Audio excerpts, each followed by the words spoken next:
we've got a lot to chat about. We've got some wet weather moving through parts of Lake and Ashtabula County, parts of northern Cuyahoga County, at least northeastern parts of Cuyahoga County getting clipped right now too. This is a loop of the past 3 hours. So we did see some rainfall very early this morning and overnight. I'm sure you're no stranger to the idea that it was around yesterday.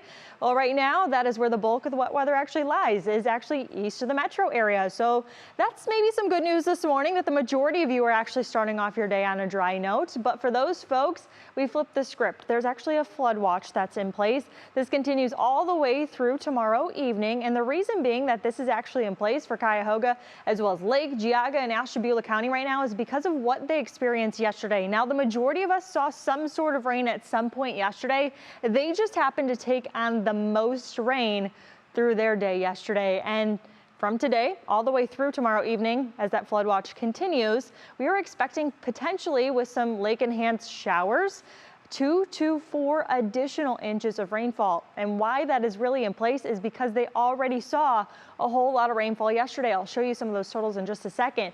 But most of the heavy rainfall just north of Mayfield Heights, the Menor area, Thompson, Ashtabula.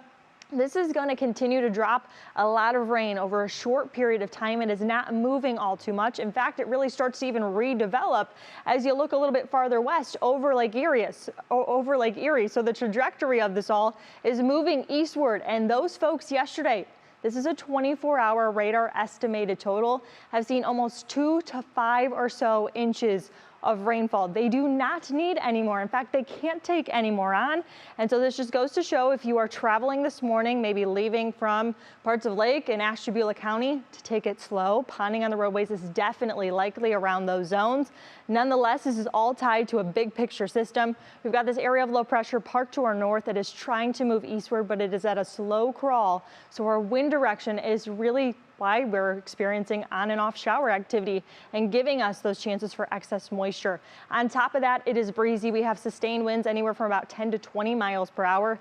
Opt for a rain jacket instead of an umbrella today. Over the next few hours, 50s into the low 60s, an isolated thunderstorm or two can't be ruled out. In your National Design Hour hour forecast, we kind of get a lull after that zone kind of moves out or actually tugs a little bit farther north through Lake and Ashtabula County.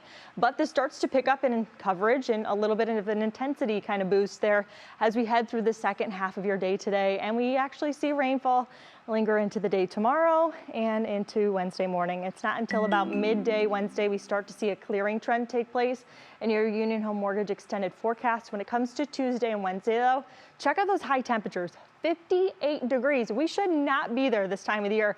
Obviously, there's fluctuation with our high temperatures from time to time, but we should be in the low 70s. We don't approach even close to 70 until we hit Saturday and Sunday morning. All right, Peyton, thank you so much.